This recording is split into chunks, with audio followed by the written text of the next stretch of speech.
Eta aurreko urtean, 286 proiektu lagundu ziren guztira, 355 enpresa sortzea ahalbideratu genuen, eta azken horietatik gainera ere nabarmendu nahiko nuke 215 izan zirela emakumeek adierazi bezala abian jarri zituztenak.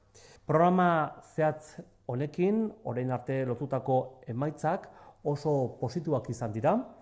Funtsean ekosistema bat ari gara eraikitzen eta hori da garatu nahi duguna, zeinak politikak, fiskalitatea eta administrazioa, merkatuak, azpiegiturak, lidergoa, babes eta laguntza elementuak, eta ekintzailetzarentzat aldeko kultura integratu bat duen ekosistema bat.